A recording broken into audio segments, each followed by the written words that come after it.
A few days ago, I had a visit from ARAP, ARAP, and a lot of the story is in Spanish, but I'm just going to translate it all. So it's the Aquatic Authority. So basically, they go around making sure you're not dumping toxic waste into the ocean, or damaging the environment, having to do with the ocean.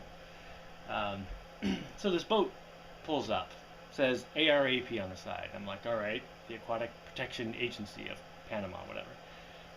And I ask why they're here. And I'm going to try to summarize this fairly quickly. Um, there were four people in the boat. One guy got really angry that I was questioning them, questioning why they would be there. And he hands me this paper, which he frantically scribbled all over. It was a standardized form. And he hands me the paper and a pen and says, sign that. So I take the paper and I look at it, and it says, I refuse to cooperate, and a bunch of other stuff.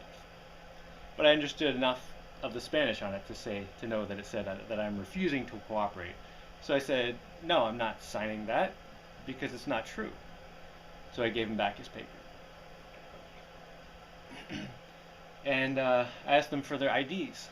Only one person in the boat had an ID, and he wasn't doing any of the talking. He was just sitting up at the back of the boat, presumably insulating himself from repercussions of what was going on here, what was about to go on. So anyway,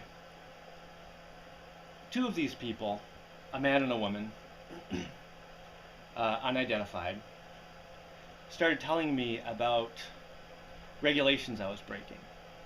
And it was all things that wasn't true. So I kept saying, no, that's not correct because I'm not doing that. And then they'd move on to the next thing. Oh, but you're doing this. No, I'm not doing that, so I'm not breaking that regulation. Oh, but you don't have a plano, what's it called? A survey of your property. I was like, here's my survey.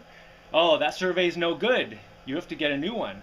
And I'm like, no, here's the stamp that says it's good. Here's my name. Here's the date. This is totally good. So no. Well, no, you can't.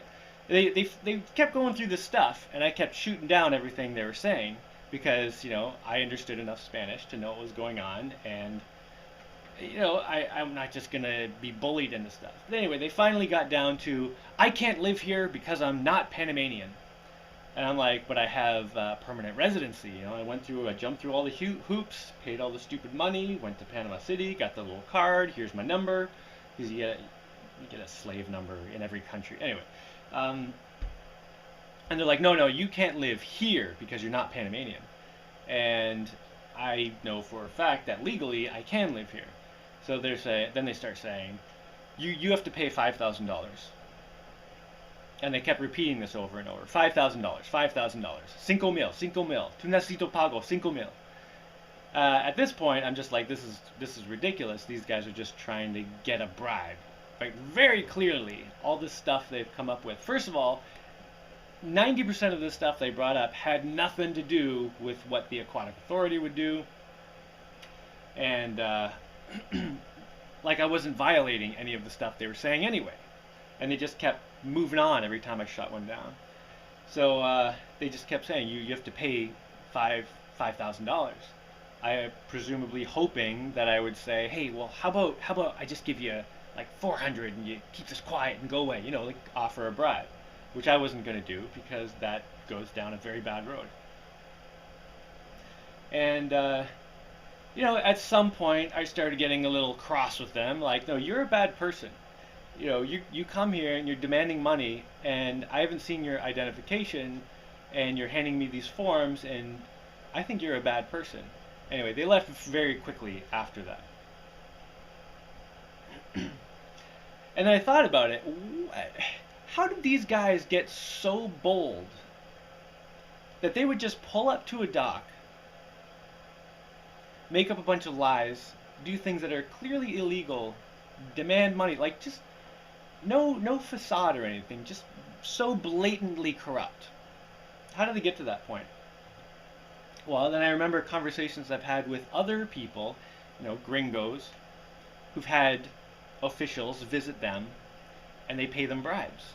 And I'm always telling them, why are you paying these people bribes? Don't pay them bribes. What are you doing? And like, well, I had to pay them a bribe to get them to go away. That's like feeding a dog to get it to go away. Next time it's hungry, it's just coming right back. So I'm like, no, you cannot give people bribes like that.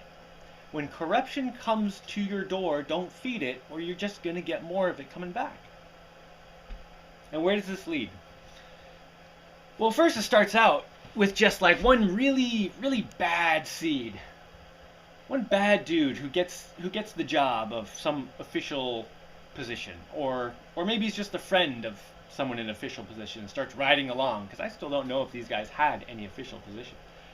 Anyway, then that bad dude at the beginning won't be too bold. We'll just kind of try to find a gray area where things, aren't totally illegal, where he can maybe kind of hint at maybe he should get a bribe, kind of being careful. But then once he gets a few bribes, it's like, whoa, I got all this money. I want more. It starts getting more bold. And, bending the rules a little more, and nothing's happening to him. Because most people are just like, oh, I just don't want to deal with this, I don't want to do anything, or just here's the money, go away. And he keeps getting more bold to the point where he's not just bending the rules, now he's flat out breaking the rules. And at that point, people are still just saying, oh, well, let me just give you a bribe and make you go away. Which reminds me of something. I've heard people say that for the great majority of people, if you were in Nazi Germany, you would have been a Nazi. And I think this is absolutely true. I think 90+% of people, if they were in Nazi Germany, they would have been a Nazi. Because they just go along with whatever they're told. They just accept anything. Anyway, so this happens. People will give out the bribes, and then that guy keeps getting more and more bold, and then some other not quite as crooked guy sees what he's doing, and he has the same job, and he's like, well, this guy's making a lot more money because he's being a little shady. Well, I mean, I could start doing that a little bit. He's not getting caught. I mean, that dude would get caught way before me. So he starts doing it. And then a little while later, you got this just normal dude who's not looking to cause any trouble, and he has the same job as these other guys, and he's like, wait, these 5 other people are all taking bribes, making all this money, and I'm sitting here like an idiot, broke. Well, I'm going to start doing it too. And it just keeps expanding. The corruption keeps expanding and getting worse and worse. And the more people who are doing it, the harder it is to find more money. So they have to push harder, make bigger threats, go to more people, make more accusations, basically cause more problems. And at some point, the threats get so bad that people start dying. And this takes a while to get there, but it's kind of an accelerating thing. And at some point, hopefully before that, but usually after that, people start resisting, seriously. And the thing about resisting is you have to resist with comparable force. So when someone says to you, you have to pay money, you can say, no, I don't. But when it gets to the point where someone is shooting at you, you kind of have to shoot back. Because if you say no, that's not going to stop the bullets.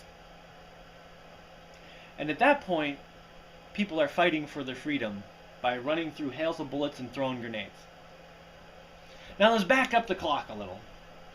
Let's go to that first guy who started doing the corruptive behavior, started looking for the bribes. What if the first time he went out, he got nothing? And the second time he went out, got nothing. And he kept coming up with no money. And every time he went out, or even like half the time, even like a quarter of the time, when he started pushing for bribes, if people started making complaints, the complaints would pile up pretty quickly. And that's just one guy. It would not be difficult to take that one guy down. The problem is when the problem is small, people think to themselves, the problem's small, it's not a thing to worry about. But something like that snowballs. So you can either fight for your freedom in peace, or you can fight for your freedom in war.